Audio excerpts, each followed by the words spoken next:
And the adventure continues. Ding. The Mexican government is reporting one of the largest art robberies in As I was decades, saying though in the last as dozens of rare fucking part with pre-Columbian art objects, the some dating iPads back and to the stuff and the time of Xbox the 360 Aztecs, was like, have disappeared from I the let National one bad Museum experience in Juarez. really ruin my enjoyment of a whole console generation, and that was just really terrible because there were so many excellent games. Now that I'm looking back at this and just finding out so much of this, right? There are so many fun games that might have gaps in the presentation, like straight up there just using JPEGs without even cropping out the other bits, you know, of the gold and the fucking Pirates of the Caribbean mine gold there, or just having a JPEG of a you know, Ciudad Juarez there or whatever, right? Even this, though, has more charm to me because especially what stands out is like how everything is moving and constantly pulsating. The bottom is like a US flag. You got all of this hints that's like delivered via newsreels that are scrolling by. You got these glitchy like slideshows in the top with this Indiana Jones map. If you can't do all these cutscenes, right? If you got to do a slideshow, here's an excellent way to do this, right? If you can't animate your newscaster, have a JPEG of them pop up in the bottom right, and then have the subtitles in this shit. This screams that you actually cared about what you were doing, and shows me that, and tells me that. It tells me and shows me to get immersed. Destiny, ready? There is no journey in. It's a game that I fucking hate because it had such great potential to improve upon something like this. Let's go, grab a seat. You know, the technology of this sort of stuff really left something to be desired, where there's a lot of rough edges. This easily could have been ironed out with a game like this, you know, Destiny, that I'd heard so much about on the Xbox One. I get around to playing it, it's got nothing for me. It fucking hates me. It doesn't even want me to be there. And that's the worst thing a game can do, is just fucking waste your time. Make you think that nothing you're doing really matters, because you're just, I don't know, fucking grinding a machine over and over. Who fucking cares, right? Meanwhile, with a game like this, I'm invested in the journey, and I like the stuff that they're showing me, and these crazy places they're taking me. We're doing some wild shit. It's violent, it's sexual, it's fucking full of drugs and money and robberies and other shit. We're being bad guys, and I love it. It's great. We're doing dirty work, trying to stop the cartel, but ultimately we're escalating it. I like that kind of story. You know, it's the thing with like Pirates of the Caribbean, right? 1, 2, 3 cars. You just make in assholes who have cool. honorable sides to them. They aren't the problem. I got enough ammo for these assholes.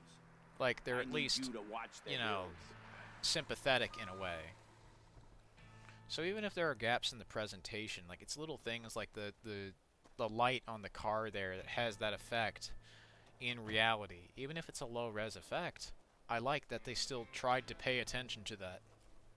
Because the Xbox 360 is not good to work with. I'm surprised that games like Gears of War Judgment look and run as well as they do. That must have been a fucking nightmare to make look and run that, you know, like that. Or games like Crisis 3. I don't want to know what kind of sacrifices to the devil they had to do to make that shit work, but yeah, more games often would look worse than this, so. Vato, you are dead. Well, you are dead. A big, dead, dumb cop. And oftentimes the foreshadowing of this sort of stuff was not very subtle.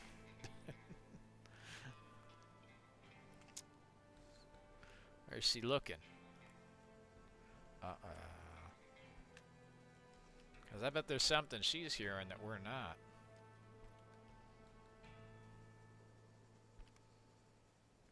Alvarez! No!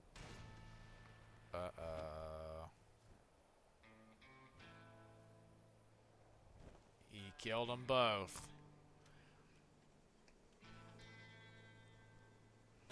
Oh, fuck. I didn't remember that. That's even more fucked. You would think he'd be just like, oh no. They killed a girl and ran away. Nope. We don't even get that.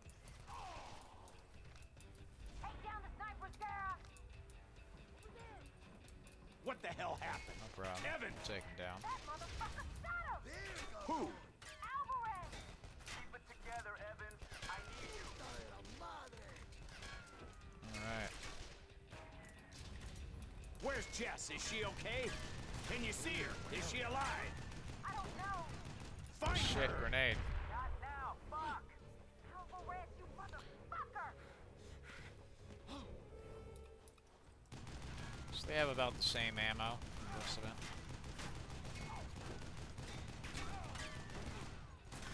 Yeah, I was curious about M60 here, but Let's hit him. there were so many really interesting games on iOS. I think there was mostly the Game Loft games, Freyr games. Netmarble made a few. Nova 3, Pixel Gun, Pixel Strike. There were a lot of Minecraft games I really enjoyed.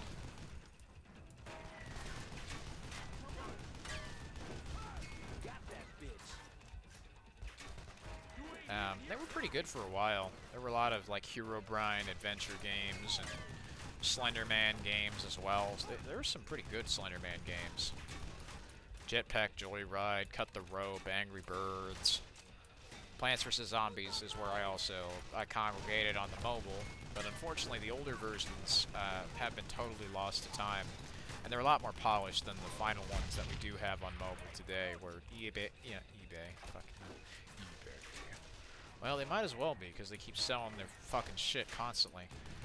EA totally ruined Plants vs. Zombies 1. They broke it with, like, an update with iOS 9, and then when they, you know, fixed it, quote-unquote, they added 7,000 advertisements, lowered the amount of coins you could get, removed the Tree of Wisdom, removed Michael Jackson, removed a bunch of shit, because it was basically just, you know... It was a mostly working port of like the PC version from before the disco patch, and then they did the disco patch, and the game was fine for a while. They also had a bunch of mobile only things for a while there too. There was like some bonus levels and a few other things I can't remember, but I remember Call 'em Like You See 'em being pretty hard, but. It's just a shame what happened with all of that Got me shit. nailed Zuma, down. Sons of bitches. Insane Aquarium, so many PopCap games are just...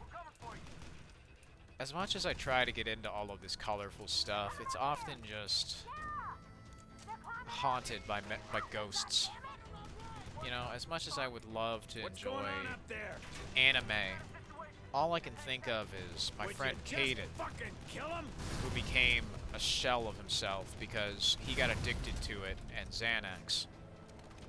All I can think of is that kind of shit that happened to him, that happened to other friends of mine, and they let these things that they had change them and corrupt them and turn them into monsters.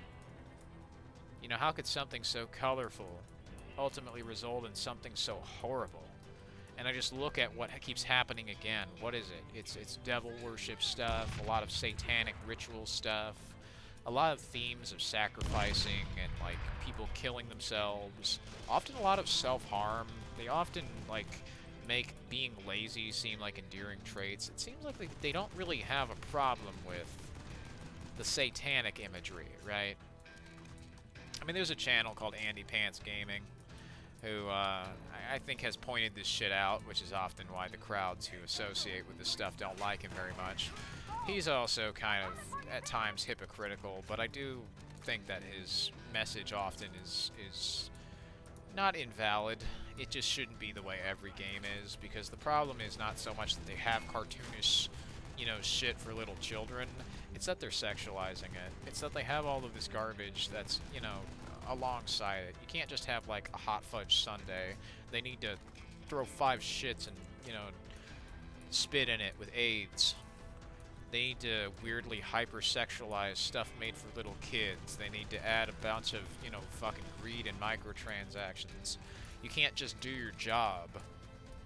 No, because fuck doing your job. We need to make it harder for people who just want to do their job and make a complete working game. And then we need to, like, fucking guilt trip them and incriminate them into liking little kids, even though that's often what the other fucking parties like to do, if you will. They need to make everything into hyper-political bullshit issues. It's just like, I just want to fucking play a video game where I shoot people. It's a video game. Why does this need to be so fucking complicated? It doesn't. The problem is that they fucking complicated this shit to absurdity. You know, games used to be very accessible. Games used to be very easy to get into. All you do with Call of Juarez, the Cartel, is you just fucking pop the disc in and you play. No internet required. It's as simple as that. Now you can't even have something like this. This would be too racist. This would be too offensive. To who? To Mexicans? Dude, most of the people who are playing PlayStation 3 are from Mexico that I know. Most of my PSN buddies really liked it. They like this kind of game. They like this stuff. Because, yeah, just a fun little cops and robbers game. So how many people did this hurt? 0. Actually, a lot of my fucking Latin American friends quite enjoy this. Most of my Hispanic friends quite enjoy games like this because they're just fun. Because they're not pussies. They don't want to be fucking protected by big companies reappropriating their fucking culture and getting offended on their behalf. They don't need their fucking protection. It's a stupid restriction. They fucking know it. You know, it's the same reason why they don't like the Xbox One, because, honestly, what's stopping Microsoft from just turning on an update that fucks over the entire console? Pretty much nothing. The only reason I would ever advise you get an Xbox One is because it's cheap, but just so you know what you're getting into, Microsoft has the capacity to totally ruin that console. If you don't have it offline, and I don't even trust it being fully offline either, like, if you don't have it offline, I mean, you're not going to be able to fucking play this in the future. That's the problem, is the offline support being more negotiable. The part where they make a completed working thing negotiable and then make 5 million excuses to try and force some new normal where they get offended at anything that is normal, that has to do with reality, or that has to do with any of this other shit. Hang on, Jess. Has dramatic moments where they're coughing up blood. Come on, look at me, kid. Look at me. Kiara, let's No, go. you can't do that, unless seemingly you can. Hold on, baby. Hold on, you hear me? Look at me. But we can't save her. He has the key. They would never do this. They'd let the old man die, and then the women would take over. As if that matters any. Like, no, they didn't treat these as if they were any different, because just in function, because it's a video game, they're not. They're all sad because Jess died. She was the only bit of evidence they had to the bombing. She was the only survivor, and now that one tie they have, that one bit of evidence the cops have, is now gone.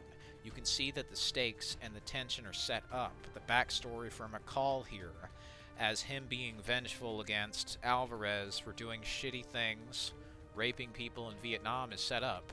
Yeah, that kind of shit happened a lot in Vietnam. I've known many Vietnam veterans who talk about it not very, very happily in their time over there. It fucked them up. They were not welcomed back to their country with open arms. I mean, if these people want to do something noble or good, go support some veterans who can't get work.